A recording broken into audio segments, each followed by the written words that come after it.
Oh shit! Bloopers. Is it working now? Fucking what a cunt! What a cunt! The mic's not on. We on? We on. Pardon me. Right, bro. Yes. Rolling. Rolling. Action, as they Jay. say in showbiz. We're here. We finally made it. We are here. What is it? 5:24. Only 6 hours later. Where's my monster? Oh yeah, don't forget the monster. You put it down somewhere. What time did you get here? 9:30, 10 o'clock? 9:30. It's been a full day. Full day at it. Two-man team. Yes. Trying to do it all. We got it there, mate. So, I guess welcome to the Beautiful Struggle podcast. Yes. Finally. Something we've been trying to sort out for 6-7 weeks. Yeah, it's been quite fast paced, to be fair. Yep. I think if any of us was in prep, would have been a lot longer. Maybe never happened at all. Well, we had to wait for you to do your 360 shows that you did in 5 weeks or whatever it was. Well, you're a busy man yourself, Jay. But yeah, it's been a varying year for both of us. You've done more work-based stuff this year. Yes. Last year was your year to come out of your shell and complete some goals. Yeah.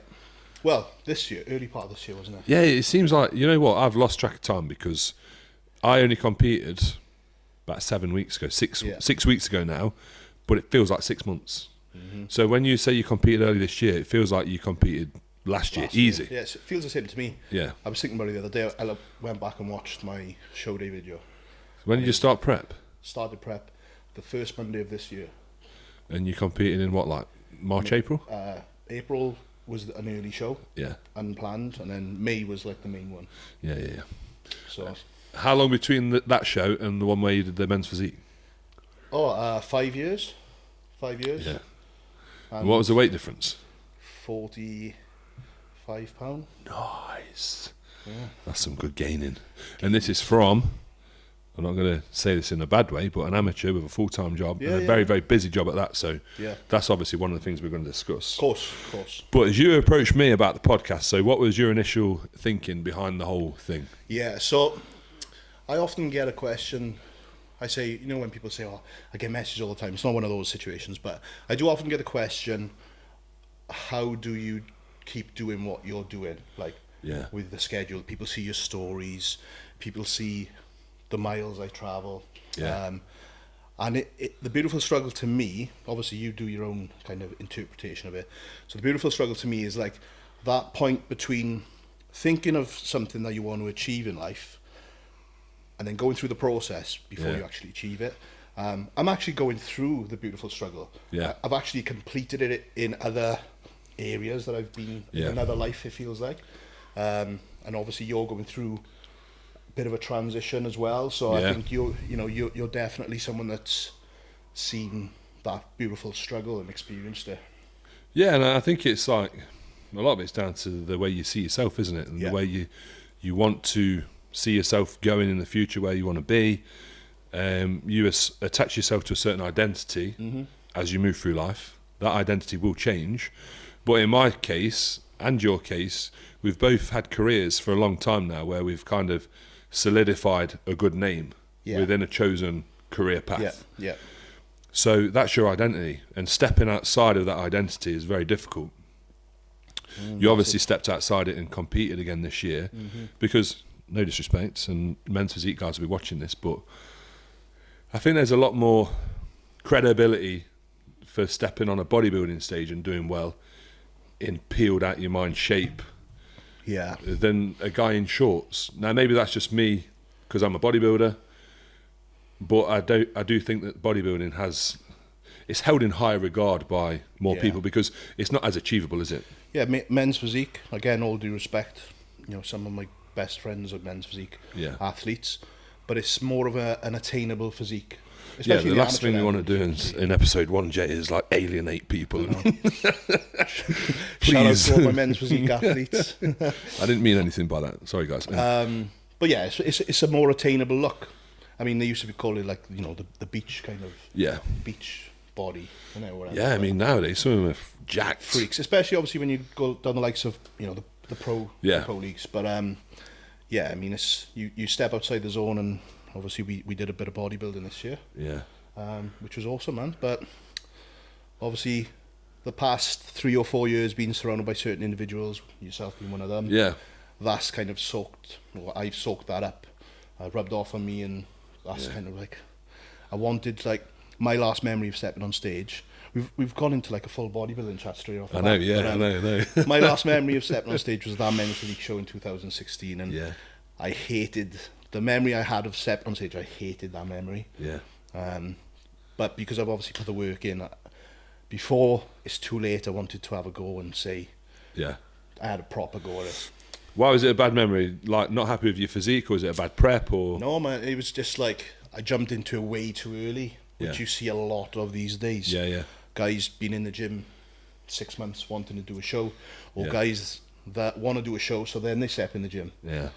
I was only training 2 years. Yeah. So 2014 I started training, and then obviously I stepped on stage 2016. No business. I was just dieting out for a photo shoot. Yeah, but saying that, I think that's what the men's physique class has opened up for people. If anything, it's an attainable look which can be achieved naturally as well, because that's the thing that is a real kind of, I would call it a pandemic, for want of a better word. It's probably a way of describing it, but the problem is, at the minute, you've got young lads joining the gym at 16 years old. Yeah. They're not asking people what you eat, how you train. They're asking you what you take. And that's 16 years old. And that's because of peer pressure from social media. Yeah. All these things we're going to probably deep dive into in other episodes. 100%. But I think that is the gateway to competing naturally. Yeah. Could be men's physique shows or natural bodybuilding shows. It's given people a place to start. I mean, I started in classic bodybuilding. Yeah. I was 14 stone. You know. What do you know? I was stepping on stage at like over 20 stone. So it's 6 stone of muscle, heavier, which is what in pounds? Like, I've put on 100 pounds of muscle because I was 200 pounds to 300 pounds.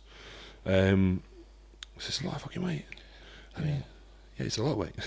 Well, like, my current body weight is, and obviously I'm off season at the moment, but I'm 95 pounds up on the men's physique guy. Is that right? 95? No, it's a complete lie. 75 pounds. Don't lie to the audience. 75 pounds. This is episode 1. We're going to make a good impression. I know. We're supposed to be honest and transparent. Let's, before we go any further with the bodybuilding chat, the direction of the Beautiful Struggle podcast. Obviously, we've talked about what the Beautiful Struggle is.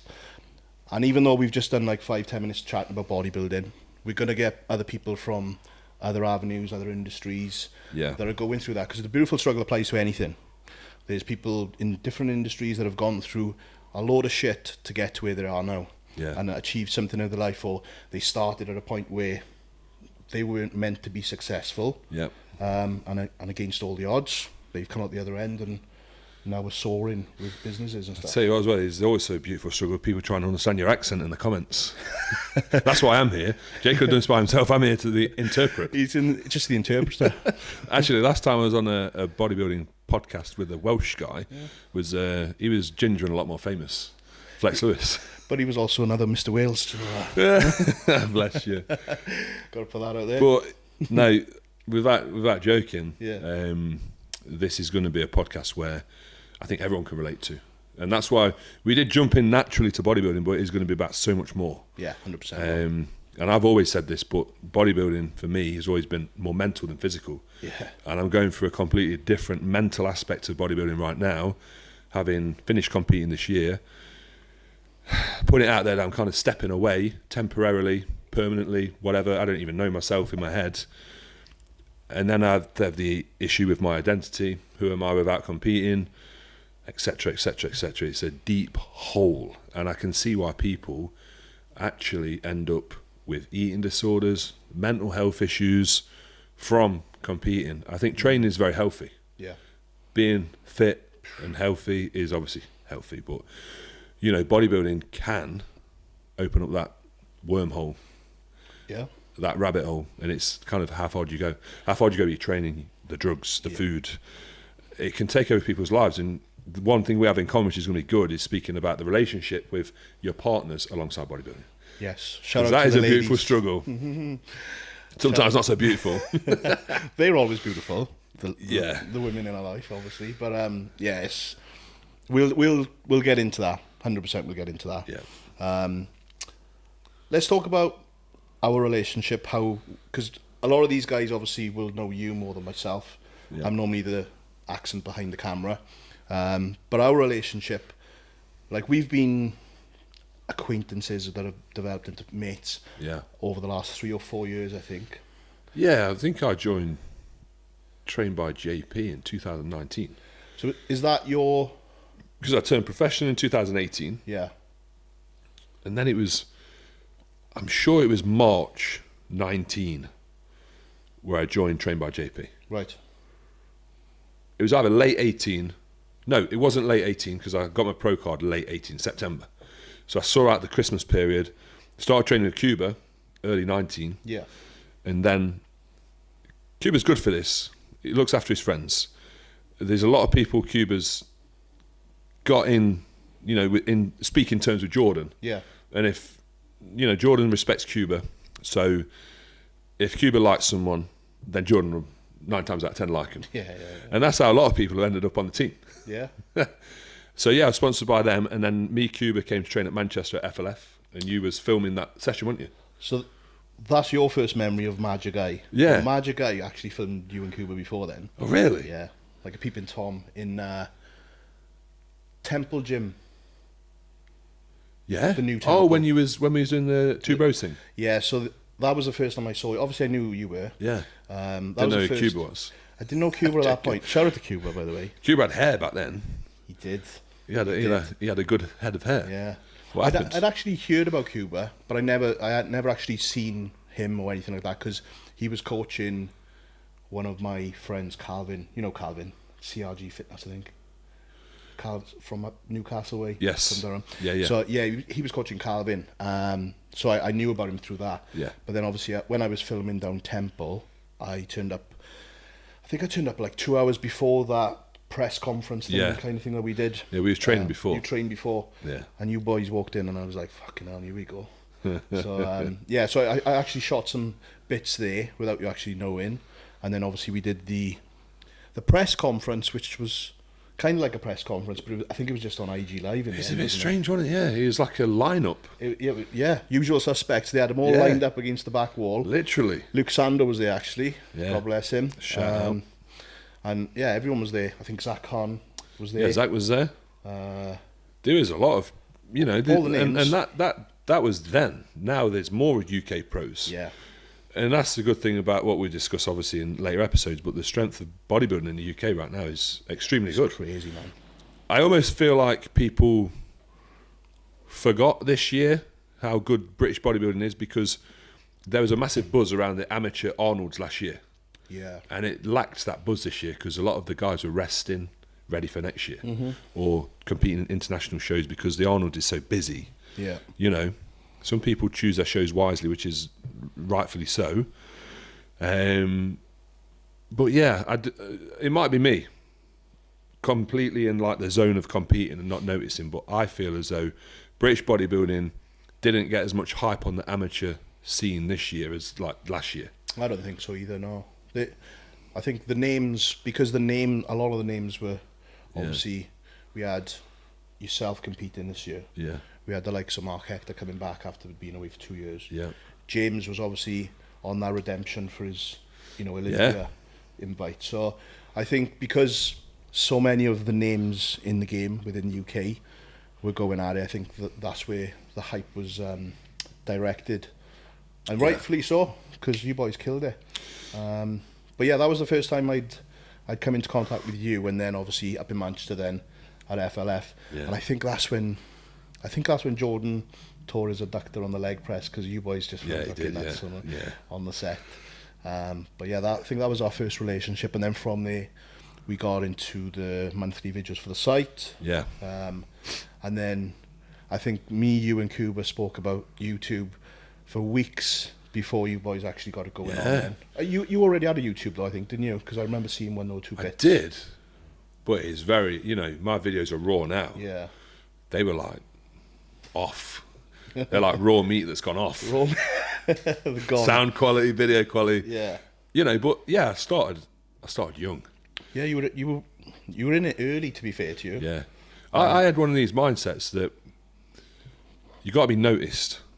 And obviously I get noticed for my height, but in an industry that's so competitive, in a sport that's so competitive, what you got to do to stand out. So one of the things I did very, very early on, and more people do it now, so because social media is bigger, but in 2015, leading up to the British finals, I called myself Giant Joe Hall on Instagram. And everyone was like, I could tell people was like saying things behind closed doors because it was a new thing at the time. Yeah. And the only people that did call themselves something had some real kind of weight behind them, some accolades. And there was like a classic bodybuilder that stepped up to the super heavyweights and won the ZKK show earlier in the year with me and another guy. I forget his name, but he's another bodybuilder, a very good bodybuilder at that. Nabba. Jim. J. Davis, Mr. Nabba, Mr. Wales. Jim Georgiou, I think his name is. Right. Crazy physique, but completely different to mine. And at the time, UKBFF was going for the more aesthetic, streamlined physique, which obviously suited me very well. Yeah. So yeah, I was going into that British finals with the name Giant Joe Hall, and people were thinking, his name's Jamie. Why does he call himself Giant Joe? Big head. Wanker. But I won the British finals, and then that's how... Actually, petrol station in Derby the other day, guy winds down his window. Winds down his window. Why does he say winds down his window? Winds down his window. Derby is a bit stuck in the The guy lowers his window. Zzz, and he shouts, "Hey, up, I've been following you since the days you was called Giant Joel." Yeah. So people still remember. And now he's Akka the Giant. It's actually AKA the Giant. People were not saying, Akka. Akka. Who's that? I used to know someone called Akka at school. Akka the Giant. So yeah, it's just a bit of a roundabout message. Like, you call yourself Magic Eye. And I was talking to a client about business and, promoting their own business the other day. What's the one thing you can do is try and be memorable. Yeah. And a lot of times it's that thing that they look at straight away. It's the name at the top of the profile. Name, yeah. That was probably off topic, but I think it's a good point because we do live in a social media society now. Yeah. That is constantly in front of our faces. Yeah, everyone's competing. We've got to create our own brand. Yeah. And sometimes, like you said, people will look at you and think, what the fuck is this guy doing? Who does he think he is? Especially if you're from like small towns, like I'm from a small town in South Wales. Yeah. But as much as like when I was growing up, I don't know why, but like the normal kind of shit to do, working a Monday to Friday, 9 till 5, it never felt like enough for me. I was always doing something else. Yeah. My previous life, I was a DJ, and I took that pretty far, to be fair. I went to the pinnacle of where I could possibly take it without it kind of messing up the rest of my. I never asked you, what kind of music was it? Was it a mix, or was it like one genre in particular? It was one genre. I mean, you can put it under the urban music category. Yeah. But it was like R&B and hip hop. So basically, it kind of stems back from when I was like 13, 14, started playing basketball. Yeah. Hip hop comes hand in hand with basketball, and Jordans do. So for anyone that's wearing Jordans now, I've been wearing them since I was 14, which was a long time ago. So yeah. Yeah, I caught on a bit later, but I'm there, Jay. It's your fault, actually. I've spent thousands on trainers, and it's your fault. It's all right. It's all good, bro. You'll thank me Long later. may it continue. When you resell them all, when you're more famous. Mate, people want my pants unwashed. Yeah. Maybe there's some people out there that want the shoes unwashed with the toes in them. Just give them that pair where you stepped in shit. Sweaty cheese, yeah. This pair I've got on right now, the beautiful struggle this morning was stepping in dog shit, coming down to check this room. Yeah. I got back up to the kitchen. I was like, "You joking?" And to be fair, I've not got a toothbrush tonight because I cleaned my trainers in the bathroom sink with my electric toothbrush and then chucked the toothbrush head away, of course. Should have used the missus toothbrush, shouldn't I? I left the shit in the sink. Left the shit in the sink, but Katie's happy with that. The funny thing is I could have probably kept the brush head because the missus is always saying my breath smells like shit anyway. Talking shit all the time as well. I do talk a bit of shit. Yeah. It's all in jest. Going back to the music thing, That's where it all started for me. The Yeah. music came hand in hand with the basketball, and then when I got a little bit older, my mate bought a set of decks, and then I was absolutely terrible there. Yeah. Yeah, and then when we'd be going out on the weekends, we'd go to his, spin a few tunes terribly, and then go out.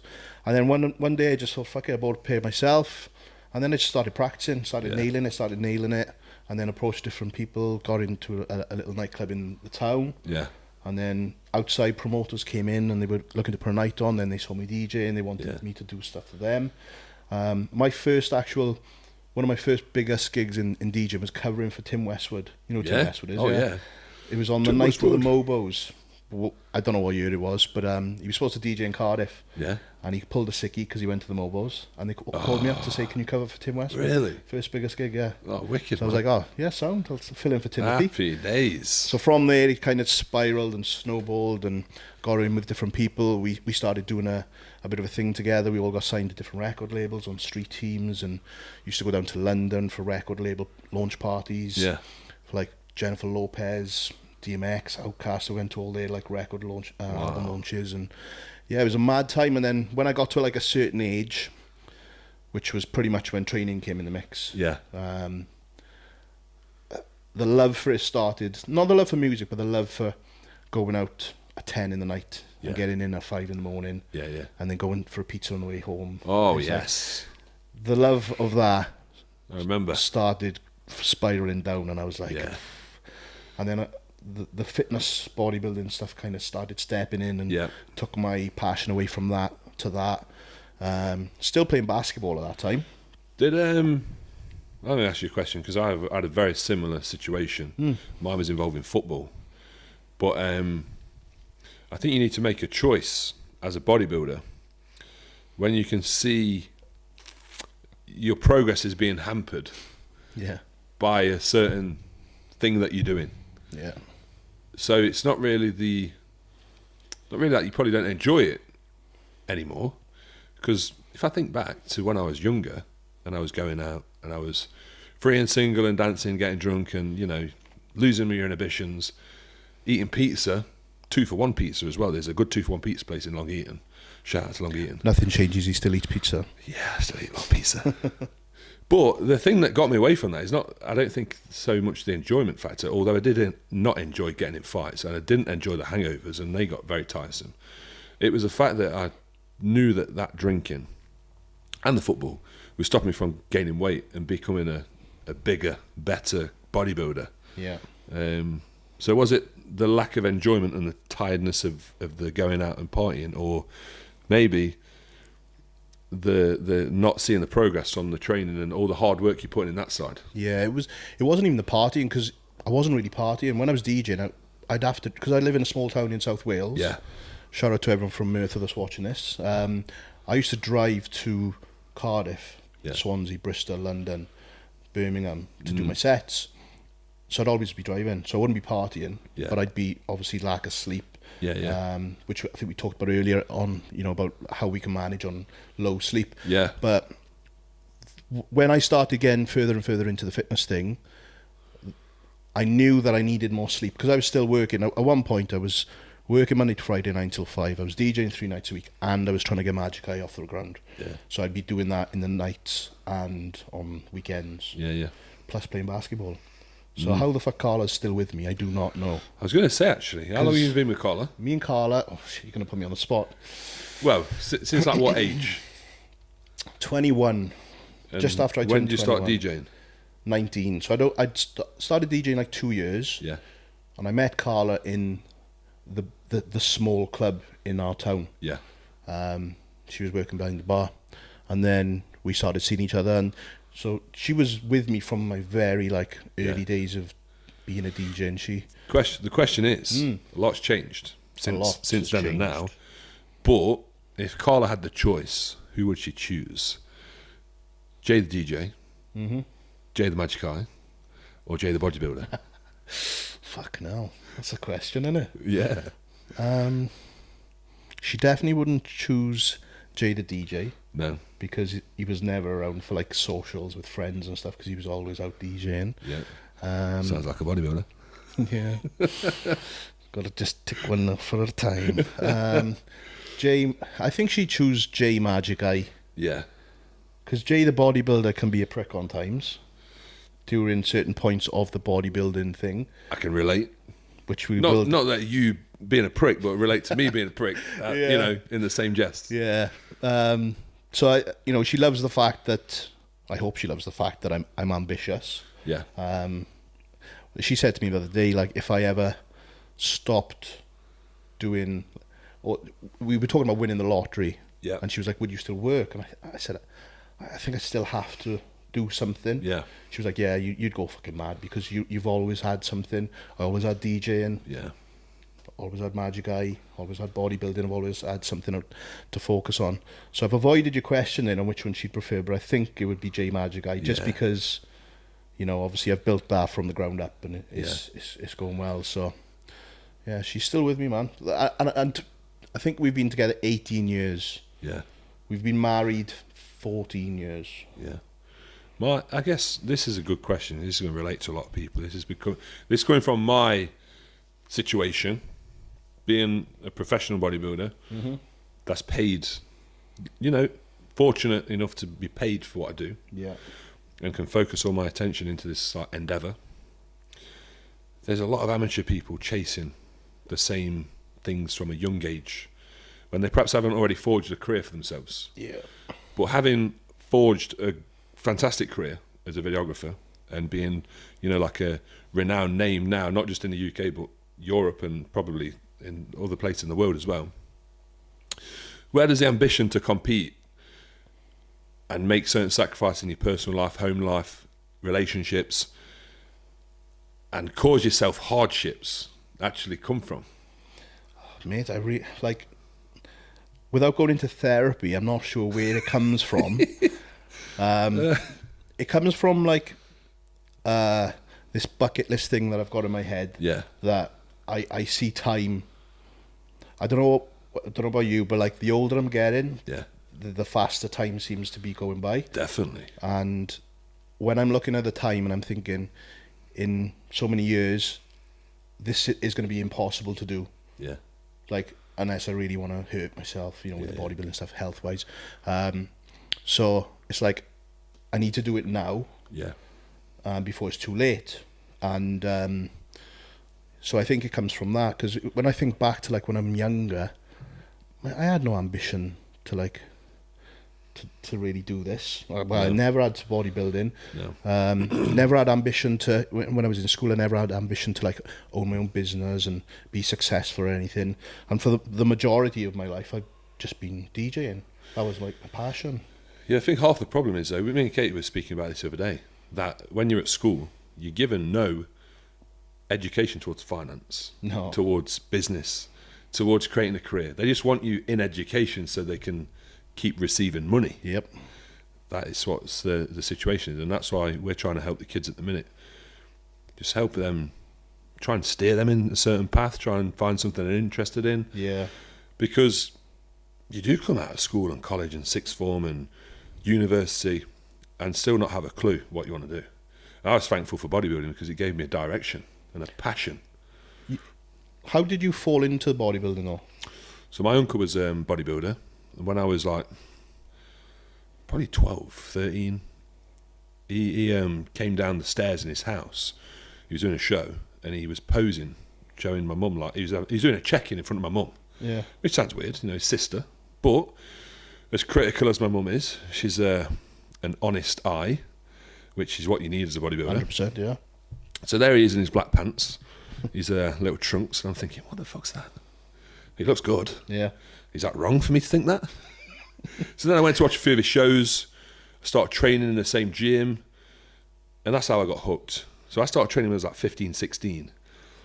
And then it was probably 6 years before I competed. But I got a real good base of training, did the partying, and then got more into it, just like you did. It was like an evolving process. 6 years. Yeah. 6 years it took him before you competed. 6 years, and I'm dying for a piss. I knew this would happen. I can't make it through one podcast without going for a piss. I tell you what, we'll do a camera check while you go for a piss. I'll go for a piss. And we'll be back. Right. Right. We're back. Jay. Yes. I lied.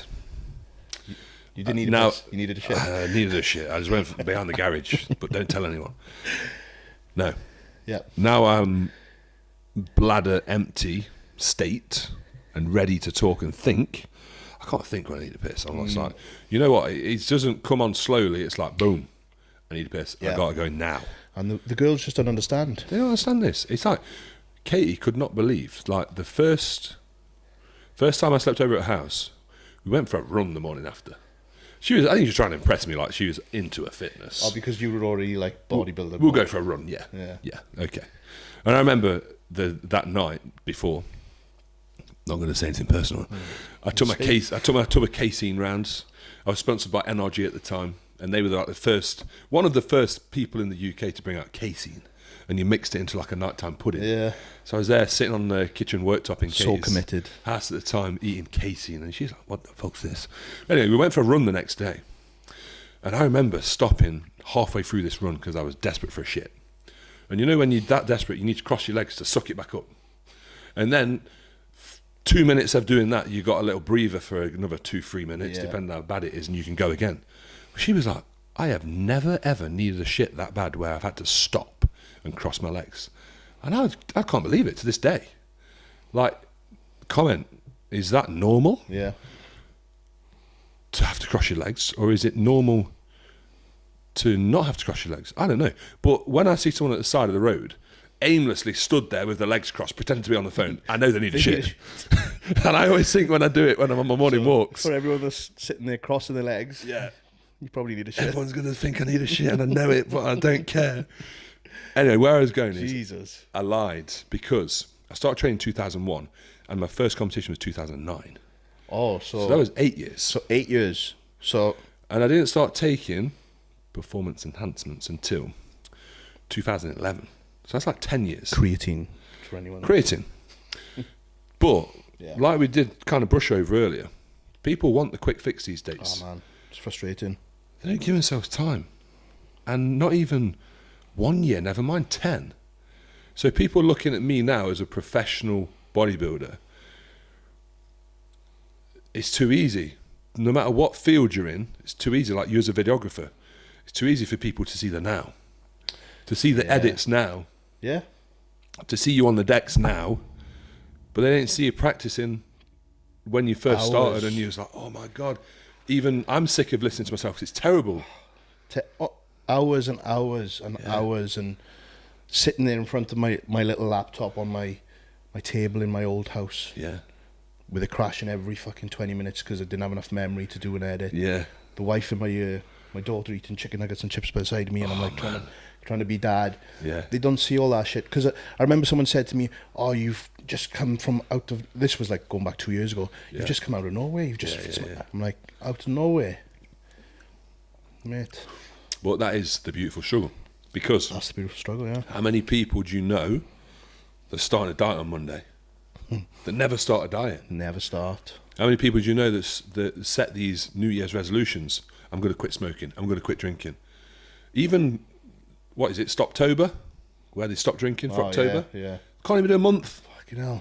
Give a pat. Oh, Stop drinking for a month. Do you know what I mean? It's like these people's mindsets, it's the horrible struggle. They don't like the struggle. The beautiful struggle is the fact that you embrace challenge. Yeah.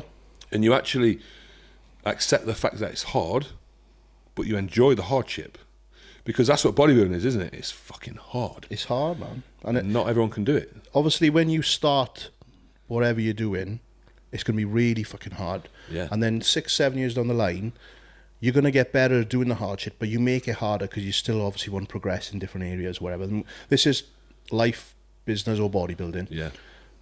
Of course, when people look at you now, the way you train, the way you dedicate yourself to bodybuilding, or even at my level, how I train and how I dedicate myself to bodybuilding.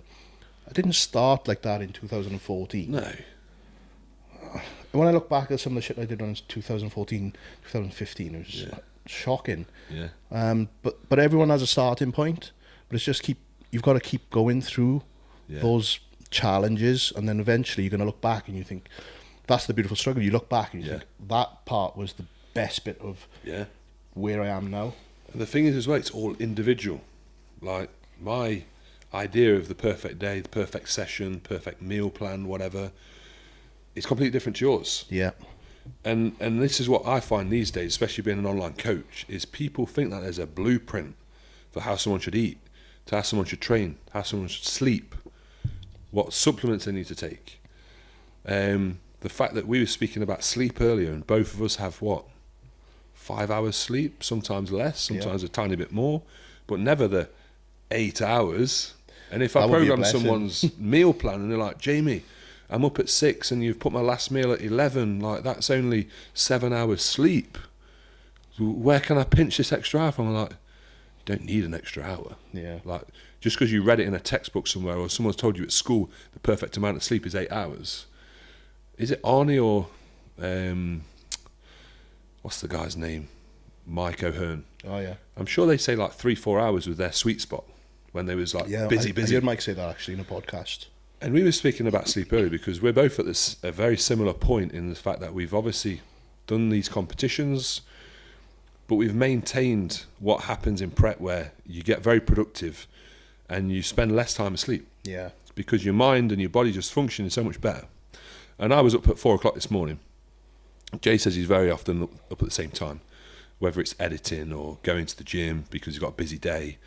And we find it quite easy to sacrifice sleep in the aid of fitting other things in. Yeah. And making sure we can still make progress, where others will use it as an excuse. I need 8 hours, so I can't do this, I can't do that.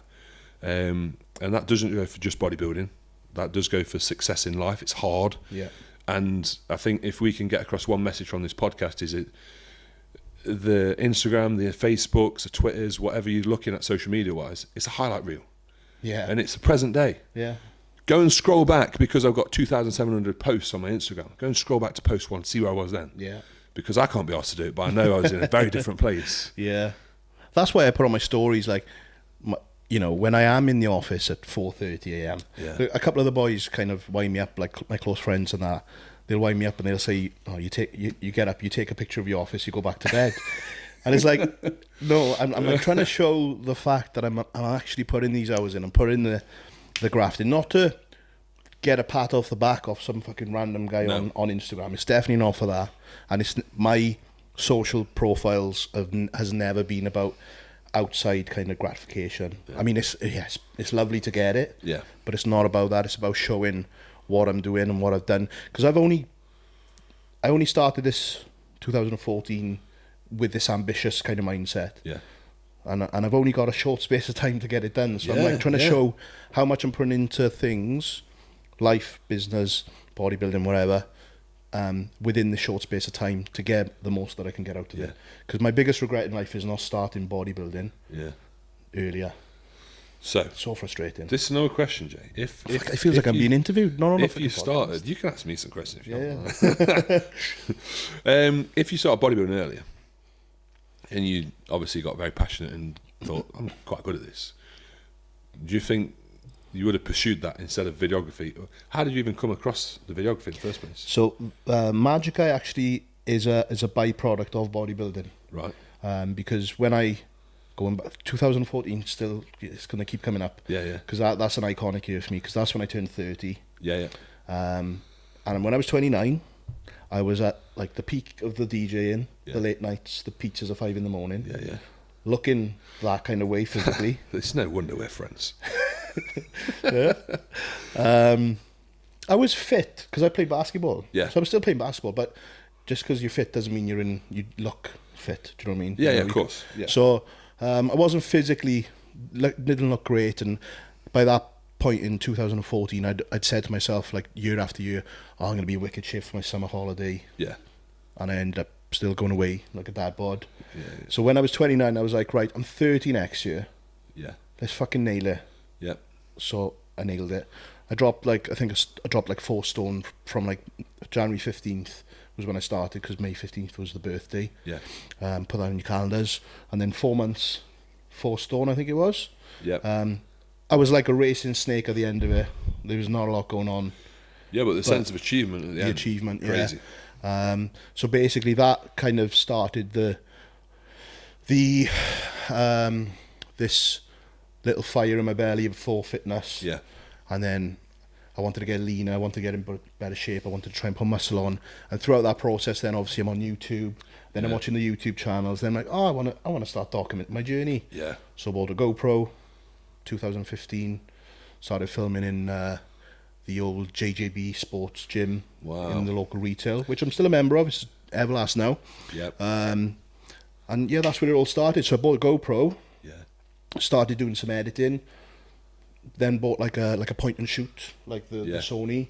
And then started doing a bit more editing, learning it, developing my craft. Yeah. Putting more videos on YouTube. And then of all people, Nick Orton, who owns Body Power, come across my edits. Yeah, yeah. Invited me for a little meeting up to Body Power HQ. Yep. And then the motherfucker took me to India for 3 weeks as a videographer, and I was like, I've made it. Yeah, yeah. And then I came back and went back to my 9 till 5 because I was like, no, there's still no job there yet. Yeah, but that's where it started, bro. We've all got to do it, and that's a great story, and it will show people that it does take dedication and time, and as well, being kind of ahead of the game, stepping outside the box, stepping outside your comfort zone. YouTube at 2014-15, not many people doing it then. Mate, I had so much shit. Yeah, exactly. Locally, like. What are you doing? Big head, blah, blah, blah. You can't be... The one thing you've got to be in any walk of life, and this is what I'm trying to teach my kids at the minute, is you've got to have a thick skin. You got to, man. Because especially with social media now, and kids are vile. It's a lot more volatile and bitchy and catty than it was when I was at school and you was at school. Yeah. The conversations I hear Sienna coming home from school with sometimes, I'm like, I feel like going around fucking kids. Oh, yeah. I have done a few times. Yeah? Yeah, you know, Harley's mum. Can you imagine this guy turning up to your door? One time, this kid had knocked my son Harley to the floor and had been screaming in his face, and you know there was 3 other guys with him, lads, and cracked his phone screen as well. So his mum gave me a call. Ooh, we've got a red light. Flashing red. I think the battery's got on that one. Warning. Keep talking. Bad story. I'm going to swap this one out for a different one. Bad story imminent. Keep talking. So, I guess a call off the ex, who is Holly's mum, and she explains the situation and says, I know where the lad lives. Do you want to go around and speak to his parents?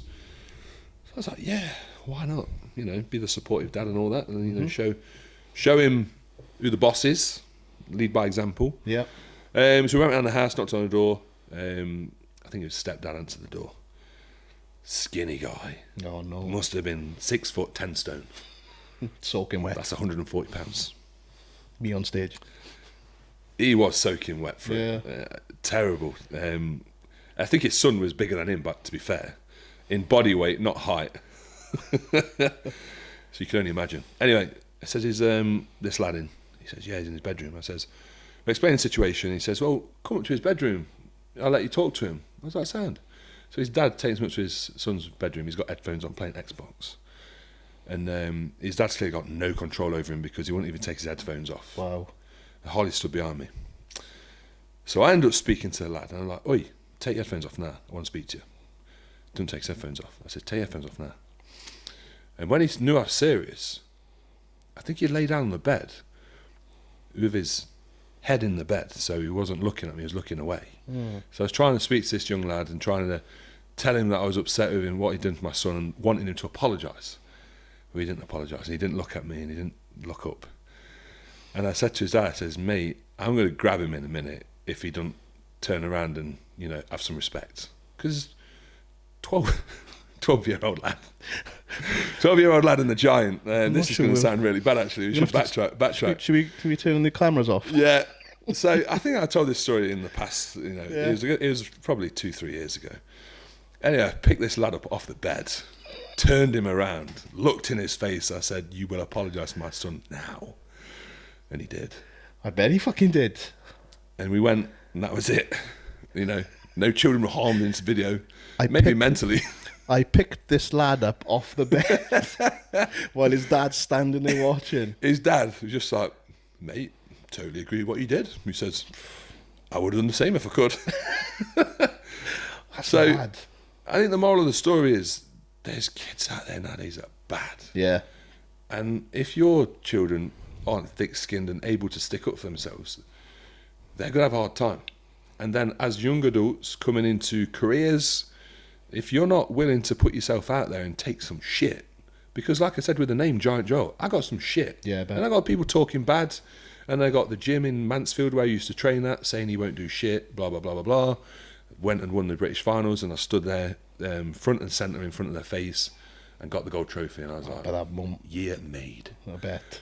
And you yourself, the amount of people that probably talk shit about you Yeah. when you was a DJ and you smashed it, Yeah. when you're a videographer and you smashed it, when you're doing your shows and you smashed it. Yeah. Well, It's just fucking, thank you very much. You don't need anything else.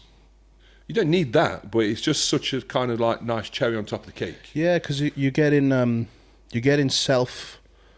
It's like you go back to gratitude. It's like that self gratification. Yeah. Like, fucking done it. 'Cause mate, that first show this year, like I bawled my eyes out. Yeah. Bawled my eyes out, mate. And then, well, I cried. We'll touch on the second show. Anyone that followed the prep will know why. But the first show, just the relief. Yeah. I remember just seeing Carla. You know, I'm a crier. I know you're a crier as well. But I just remember fucking hugging her, and I said, I fucking did it. I finally fucking did it when I came off that stage. After like putting it off for so many years and thinking like I don't belong. Yeah. Thinking I don't belong. Because it's hard for me. Like, what you gotta understand is that I'm around. I'm gonna use this big motherfucker as an example. I'm around these guys 24/7. Yeah. And some of them are my closest mates. So then for me to pursue my own little bodybuilding journey, just to tick a box, and I'm constantly like we've all got body dysmorphia anyway. Yeah. But then when you're like, I'll be feeling great, and then I'll go film Jamie for the day, and I'm like, driving home, I'm like, yeah, still got a lot of work to do, bruv. Oh, mate, like you say, we're all in the same boat. We are. And social media doesn't make it any easier. No. But we've got to do it for business, and we've got to kind of, if anything, for me, social media is like a daily character building exercise and a strength building exercise. Like therapy because session. yeah, you can do two things. You can look at people and you can get negged out, or you can look at people and say, okay, I'm going to work harder today, and I'm going to fucking chase down the best version of myself. Yeah. Not I'm going to chase down what he looks like or she looks like, because you need to look like you want to look. You don't need to copy anybody else. Yeah. And that goes for like your content. Goes for everything. I was just going to say that. Goes for everything. Yeah. It's easy, very easy to be influenced Yeah. by social media Yeah, as a whole, whether it be looking at another videographer's video, the style of it, thinking, oh, do I need to start doing that a bit more? I've seen it so many times, and I've got to the point where I don't actually follow many creators or videographers or whatever, just because, not through any beef thing, but that I just want to be influenced. Yeah. I want to stay in my own lane and just do what I've always done because it's worked. Yeah. And that goes for obviously yourself when you went up against fucking Andrew Jacked. Yeah. Like, Freak. so when I'm talking about me comparing myself to you, I'm sure when you're stepping on stage with these guys and all the hype surrounding them, it's like, all right then, let's see what you're made of. It took me a long time to feel like I belonged in the pro ranks. Yeah. Or even belong as a bodybuilder, because I am abnormally tall and longer limbed, and I do need extra mass to fill out my frame. Getting there. But this is the first year in forever. I started training in 2001. So we're 21 years deep, nearly 22. And it's the first year where I felt like I belonged on stage with those people and was heading into shows thinking I'm going to do well. Like before, I probably gave it the good talk, good game, but did I really believe in myself? No. But this year, I kind of drilled it into myself, and I want it to be a message to everyone. If you don't believe in yourself, no one else can believe in you. And you need to believe in yourself. Even if it's that old saying, isn't it? You shoot for the moon and land on the stars, or reach for the stars, land on the moon. Yeah. Whichever one's lower. Something like that. It's still fucking high. Mm-hmm. So just be far-reaching. Set your goals high as you possibly can. Yeah. And people are going to call you crazy. But the people that call you crazy, you're going to land a lot further forward, a lot higher than those. And we're both on the same. You said, you've had a lot of doubters, you've had a lot of haters. I can count more doubters and haters on my hands than I can people that have actually supported me through this journey and backed me wholeheartedly, which has been nice because I have built this character from a very young age of wanting and liking the fact that I can prove people wrong. Through the work ethic. Oh yeah, and yeah, I'm exactly on the same wavelength as you there. Like proving people wrong, it's a good feeling. Yeah. I think, you know, with what you said there about like the haters and the doubters and things, the problem is those haters and doubters, they'll soon come back round and they're like, and then they, you know, it's that fucking cliche saying is, first they won't believe you can do it, and then they come back and ask how you did it. And like, yeah, definitely. So, one thing I want to say as well is because I think there's a big issue at the minute with negativity, and sometimes it comes from the people that probably you think are closest to you or around you, and I'm talking about comments on Instagram, comments on YouTube. Like for a long time I focused on the negative comments. Could get 100 positive comments and one negative comment. I focused on negative, and I'd react and I'd fight back. There's really no need. Like, you can't really underestimate the power of attention, and attention comes in all forms, good and bad. But if you're getting attention, you're doing something right. Press is press, isn't it? Yeah. It's when things go quiet, and Instagram and social media is bad for that as well, because we do look at likes, we look at comments. It's hard not to, isn't it? It is, because we're looking at it every day, and especially in the line of work we do, we're not thinking about it from, oh, I got 100 likes on my photo, I feel great. No, it's not that for me. It's, I got 100 likes on my photo, that's going to look good to a sponsor. That's going to look good to a client or a prospective client. It's more so for others and what they see from that post and that likes and that reach what you can provide than me. So it's a difficult one to say, but if you're starting out in this, if you're on your own journey, try to get sucked into the negativity and get sucked into the likes and everything else on social media.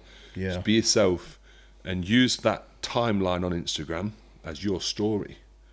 Because like I've said this to a couple of clients when I've done content.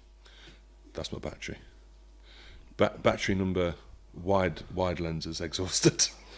So we're rolling with just close from the. We're rolling with close to finish it off. Maybe it's a good time to wrap it up. No, we still got a little bit. Yeah, but I've talked to some clients and I've said to them about, you know, documenting their journey where they've got a business and they've started a business and they're at the grassroots level of their business, where they're still trying to figure things out and where they fit.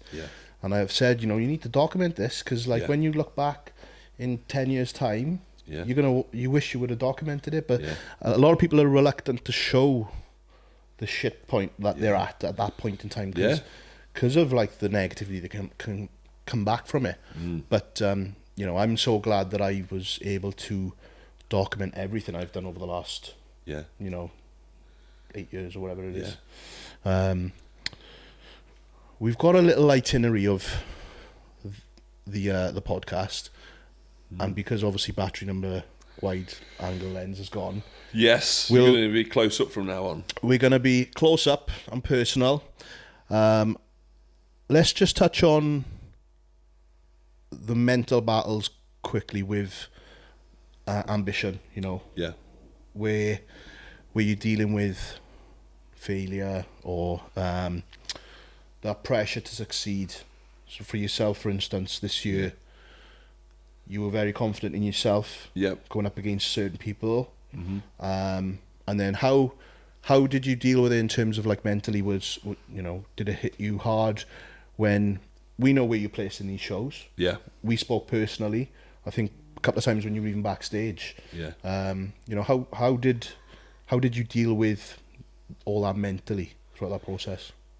I think I dealt with it well, but I think that's only because I've been doing it for so long, and I've built up this thick skin, and you know, I kind of understand bodybuilding, I understand politics, I understand the power of the higher ups and what they want I think the issue for me this year, was the fact that classic bodybuilding right now is doing extremely well. And earlier this year, 212 tried to make a breakout into the open, with certain people competing and qualifying for the Olympia in an open class. So there's two situations there which are kind of targeting the open class, the strongest class, the alphas.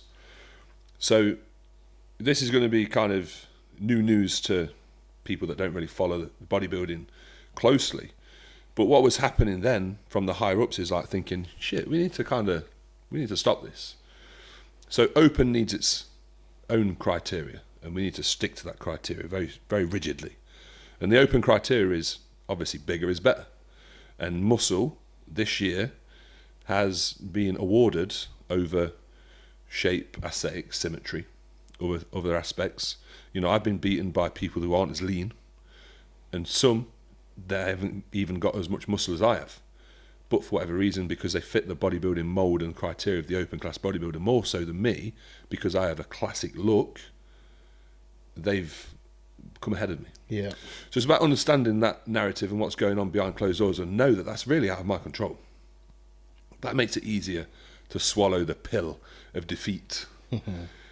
But I also know that I had a fantastic year this year. Yeah, amazing. I never ever took a check home from a bodybuilding show. Never in my life. And this year, I came away with, like $9,000 or something. Balling. Which is not much in the sense of some pros out there, they'll get $10,000 for one win. And I got 3 different checks from 3 shows that I placed in. And the 4th being the Arnold's, I came 6th. I needed to come 5th for a check. But in my head, I still know where I think I placed. Yeah. And that thought of where I placed is backed up by many, many other people.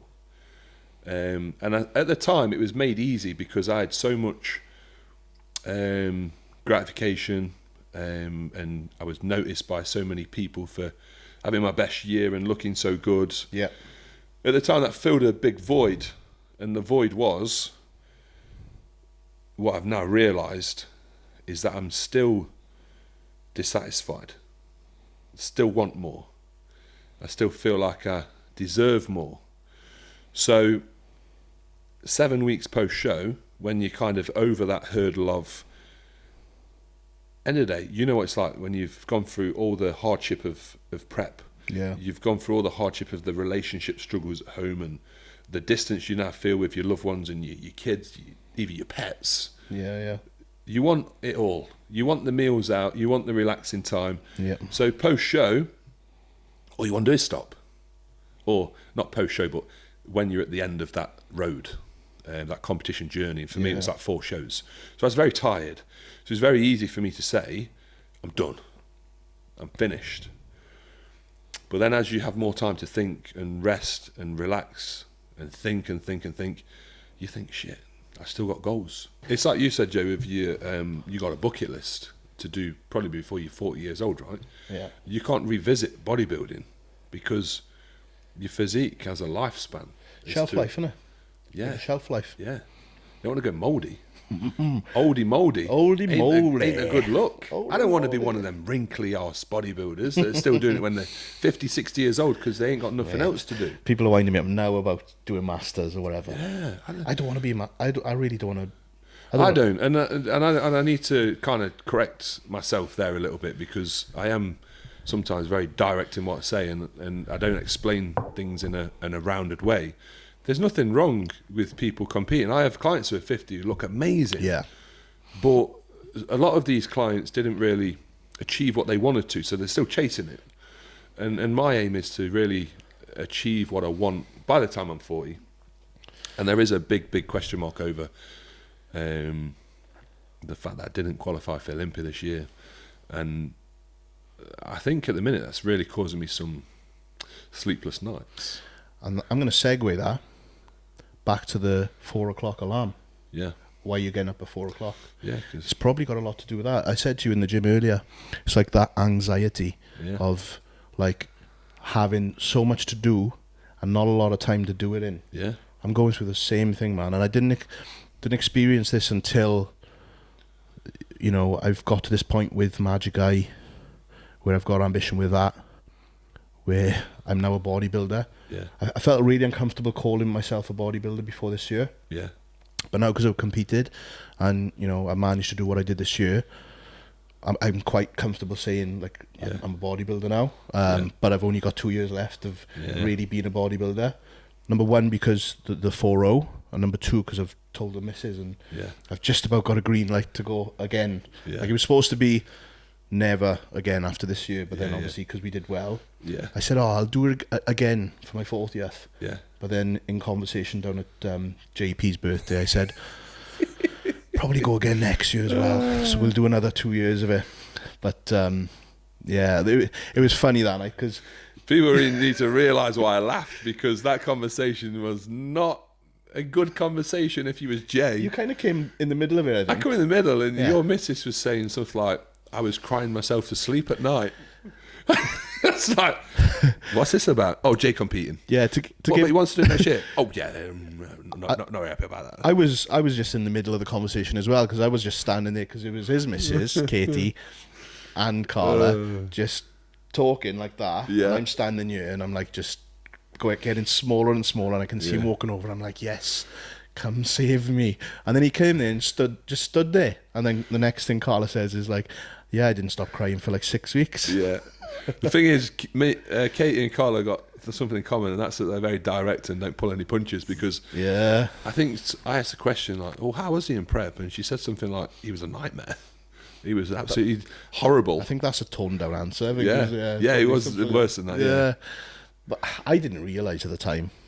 You don't. You don't, man. And it's like, I really tried though. I really tried, because I know that when I prepped in 2020, I say I prepped, I hate going back to 2020 saying I prepped, because I didn't do, I did a photo shoot. That's when Cuba prepped me, and I looked the best that ever looked. It was really, really good. But obviously I just did a photo shoot. But I know the back end of that, again, I was juggling, I was wearing many hats with Magic Eye. I was a prick. And I said to myself this year, I was like, no babe, I'm gonna be I'll be fine. And I did count to 10 a lot in my head before I opened my mouth sometimes. I think, you know, the short fuse, but you know, it's just intense, isn't it? Just as long as you didn't do a Sally and Ray, you're all right, aren't you? Shall we talk about that in a minute? Because I think Netflix did a fantastic job of following the narrative of the stereotypical bodybuilder. I know. They made every bodybuilder out there look like savage roid heads. And just to, probably the people watching this podcast understand, but if you're not into your bodybuilding, then please don't watch the Netflix documentary, Sally Killed Her Husband, whatever it's called, and think that we're all like that, because we're not. But segueing back to obviously the relationship and on prep, there's going to be a lot of people who can relate to that conversation about how they've been with their partners and how they've had struggles in their relationship because they're competing. I mean, I'll be honest with you, obviously me and Katie have competed together in terms of being in a relationship and me competing for many years, and it's got better each time just because she's more experienced. She knows what's coming. With dealing with me, she knows what to expect. And I think the first few times it's like, this is new.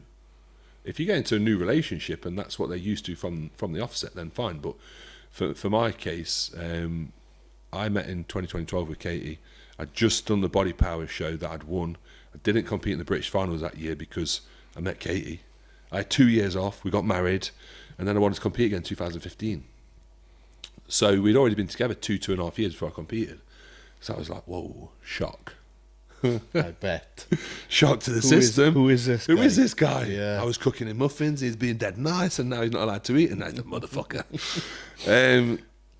So, there's going to be a lot of people that can relate to this, and perhaps we can try and help with some advice. But the main advice that you're giving, which is definitely true, is you've got to understand that you're going to change without you even thinking that you're changing.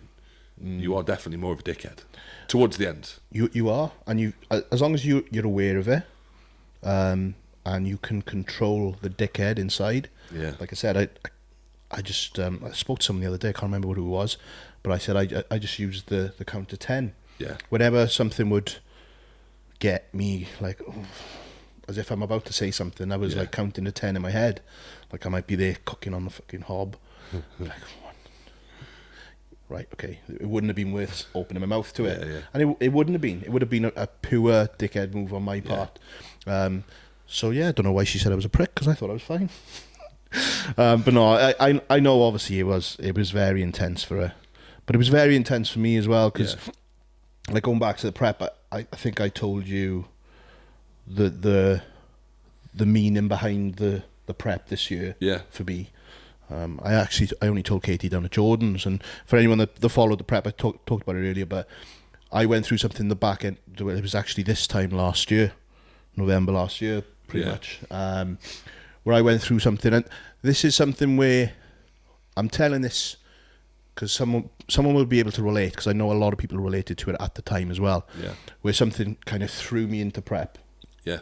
Actually, to give some context, in the build-up to that, so 2020 was with Cuba, did my prep, first one, amazing.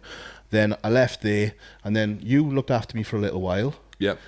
And then I got to a point where I was just completely lost. I didn't have no ambitions with competing. Yeah. Never wanted to step on stage.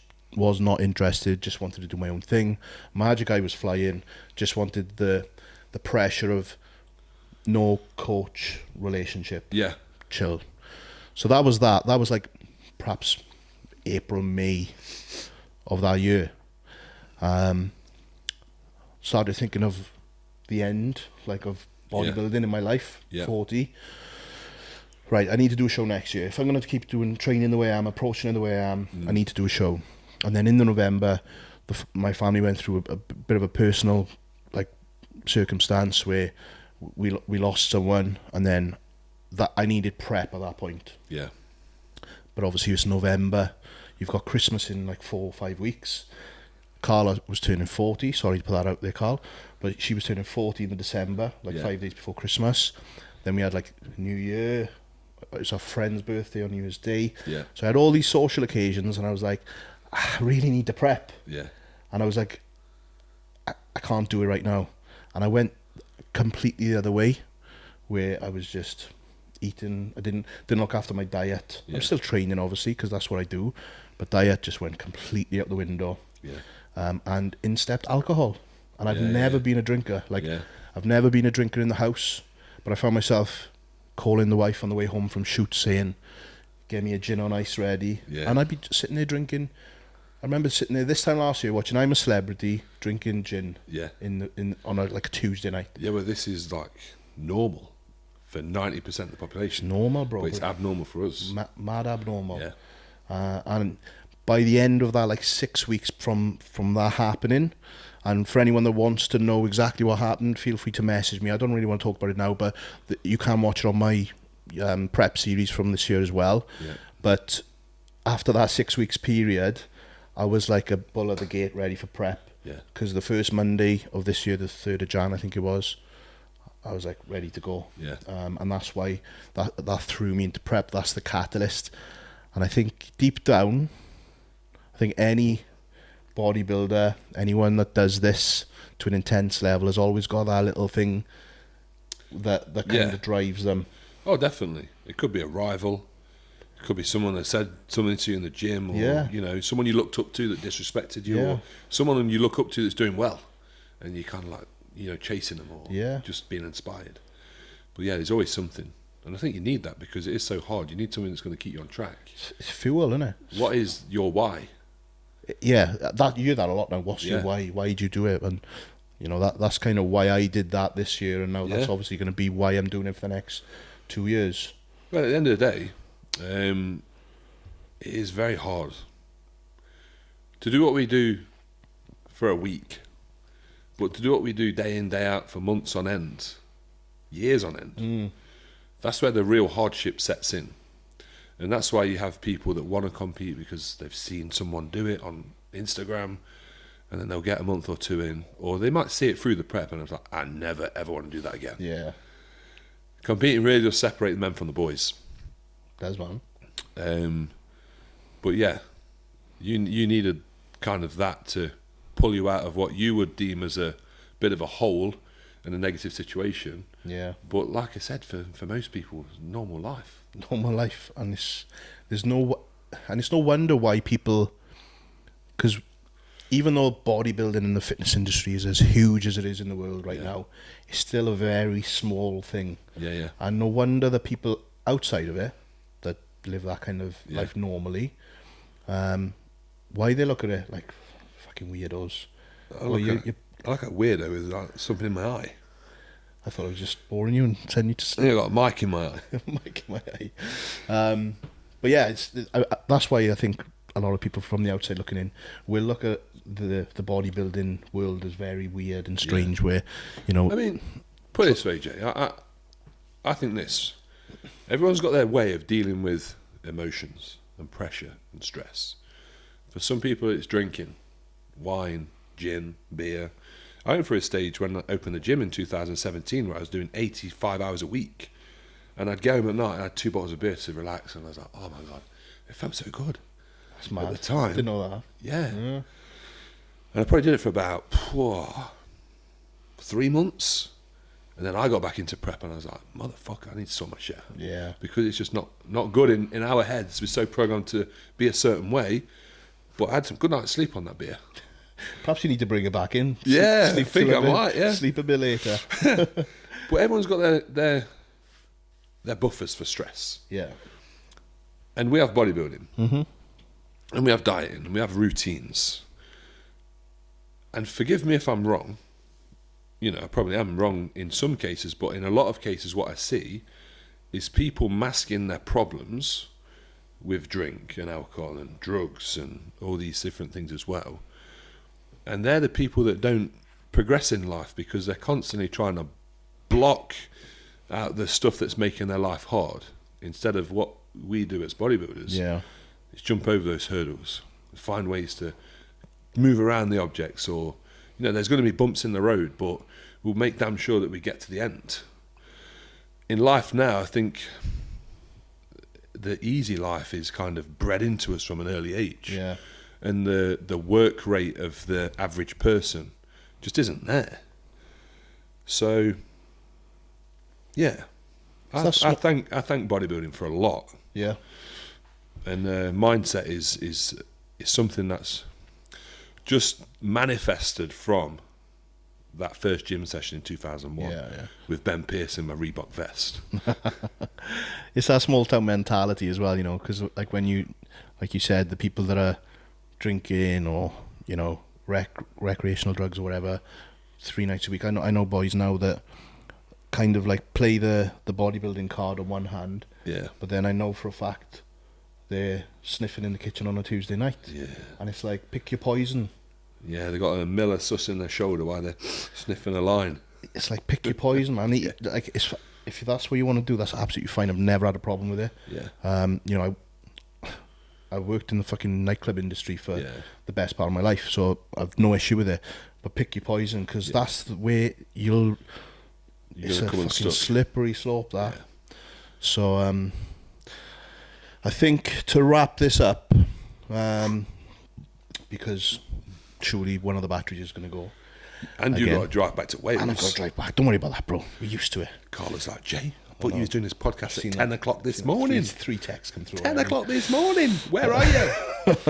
Carla, it's my fault. Well, we had a technical issue. We was missing a rectangular battery. It's called a 9V, by the way. Of all the technical kit that we've got going on in this room, we didn't have a fucking battery. I thought Jay had it sewed up. I thought, this guy's solid. He's got the 2 cameras, he's got the lights, he's got the laptop. I bought this lovely stuff, but that was only because Jay told me to buy it. Yeah. And then he's fiddling around with electronics. I'm like, I think we're in trouble. Yeah. There was no green light. But again, we overstepped that hurdle. We did. That's what it's about. Yeah. I think you're getting no sex tonight. Because you're too tired, you know. Not that Carla's like... Because I'm too tired. Holding back. She'll be sleeping by the time I get back. That's why.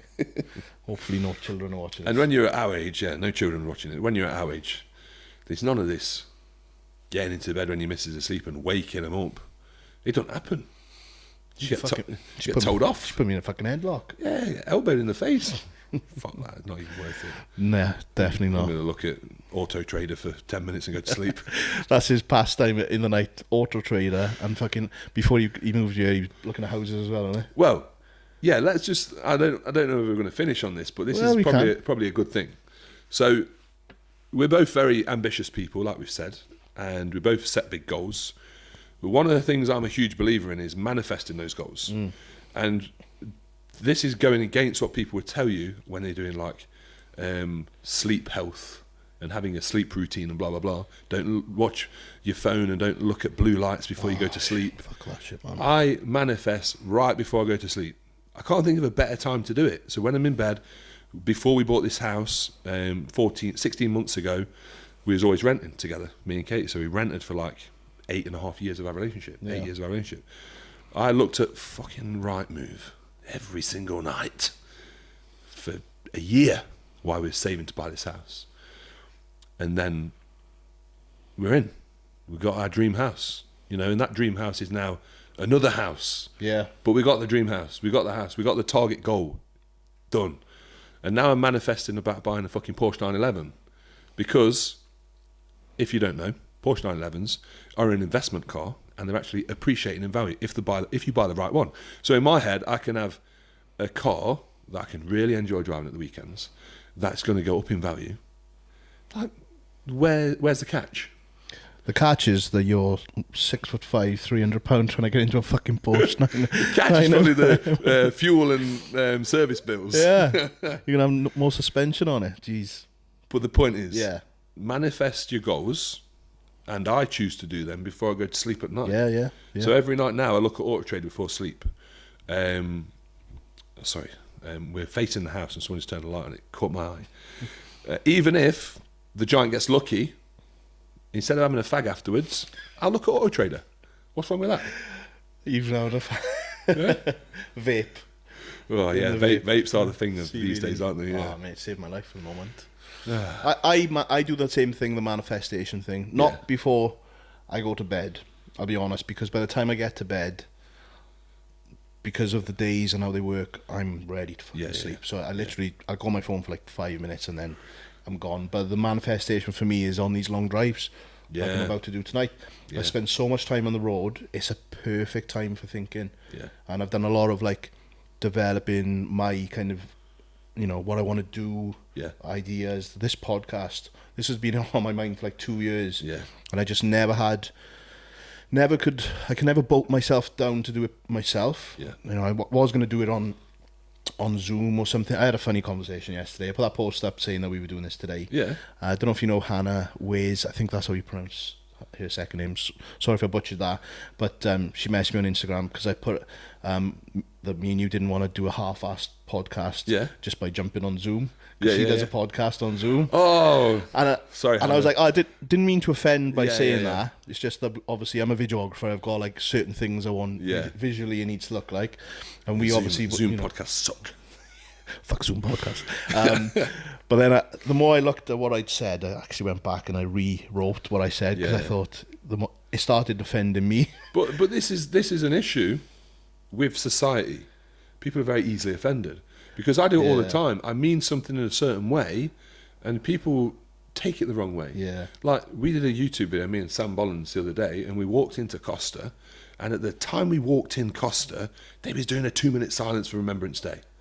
Well, I didn't know at that time I was walking into Costa, they were doing a 2-minute silence. So the guy behind the counter, me and Sam are talking, and says, just 2 minutes. That's what I thought he said. All right, yeah. But he says, we're just doing a 2-minute silence. Can you be quiet? I think. But it came across that just 2 minutes. Just 2 minutes, mate. Just wait, So me and Sam are talking again for like another 10, 20 seconds, quite loudly because everybody else is silent. And he's had to come up to us again and say, excuse me, mate, can you be quiet? We're doing 2-minute silence. And I'm like, oh, right, okay. So I said this story on the YouTube, and someone in the comments said, well, I've followed your content for a long time, and I do like your content, but I think it's a bit rude that you're mocking the Remembrance Day 2-minute silence. Oh, come on, man. And I was like, man, if that's how it came across, then it really didn't come across like that in my head. Yeah. So I think a lot of times we have a vision of how we want to portray something like this podcast. You had a vision of how this wanted to be set up. Yeah. And then that's your vision. So that's your message, and that's how you write it. You don't think about people who've got Zoom podcasts that'd be offended. Some of the biggest podcasts in the world are done on Zoom. Yeah, and I've only ever done podcasts on Zoom. Yeah, same here. I've been on Hannah's podcast. Yeah. And by the way, Hannah, I know you weren't actually proper offended by it because we laughed about it afterwards. But I got offended myself actually after I wrote it, so I just rewrote it anyway. Yeah. But yeah, that was a funny one. I think you have to be careful. Sometimes you've got to step back and think, how would someone else take this? Yeah. But a lot of the times I'm so in the moment with my own thoughts, I don't think, and I'm like, Oh shit, I didn't even think about that. But that's when I'm probably guilty of expecting people to know who I am as a person. How you wanted to come across. To know that I'm not an arsehole and I'm not rude and I'm not nasty. Well, and for a comment like that to have thought that I would do that is like, that's so wrong. For someone that's followed you for so long, they should know that that's not the type of thing you would do. Yeah. Anyway. But yeah. Anyway, hopefully that guy subscribed to this podcast channel. To wrap this up then, first of all, we just want to, I guess we should have done this at the beginning, but thank you for everyone that is tuned in, especially, first of all, to the guys on YouTube, because as we've just said, we've put a lot of effort into creating this visual, beautiful... It's going to evolve as well. Yeah. You know, we've got 2 nice office chairs that we've got to put up. Erect. I like the word erect. Pause. Erect. But we're not quite sure whether this is a setup that we'll stick with or... I've seen a very, very nice antique shop where they've got some very different bits in there that could act as backdrop decorations. So this is the beginning of something very new. And we want to take you guys along with us, so you'll see the evolution of how this will look. Yeah. I mean, obviously the decor is going to remain the same in terms of the backdrop, but of what the layout that we've got is going to be is going to come along, and hopefully you stick around for the ride. So please obviously subscribe to this channel, hit us up on the Instagrams. We are planning to get guests on. Yeah.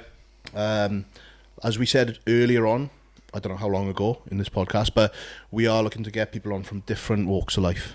It's not just bodybuilding. We've talked about bodybuilding because obviously it's something we're both living in, we're both passionate about, but we are very, very open to anyone from any other walk of life coming on. Yeah, I think bodybuilding really connects a lot of people. And it's very similar to business, other sports, mental health. Yeah. It's really... It's strange how many links you can make to other things from bodybuilding. And that's what it is. It's about linking different things together and helping as many people as possible. Exactly. Exciting times. 100%. So that's it for the pilot episode of The Beautiful Struggle. Yeah. That's what they say in showbiz, isn't it? I think it's pilot, yeah. Pilot, the first episode. What do they say when it's like a trial series? Oh, it's not going to be a trial, is it? No, I know, but there's a word, isn't there? Pilot. Is it pilot? It might be pilot. I don't know. Pilot episode is like the first episode. Yeah. When they do like a series, that might not continue, but this will continue. But I was thinking of this as like the first run. Netflix called like limited series, and maybe we. Yeah. I don't know. We're going to run this. It's not a limited series. It's not limited. It's episode 1 of many. It's unlimited. And like we said, show us support, and we will. If we see that coming in, I mean, we've done all this off our own backs. I've drove up from Wales today to do this. Yeah. We've done it all off our own backs. So the more that we see coming in, the more we're gonna put out. Definitely, yeah. And from me as well, thank you very much for all your support in the first episode, because I know it's going to do really well and get loads of likes. But no, please share it with your friends. Yeah. Let people into the beautiful struggle, and it will continue to grow. From strength to strength, I'm sure, because we're both that kind of person. Yes, we are. That's it. That's a wrap. Peace. Peace out.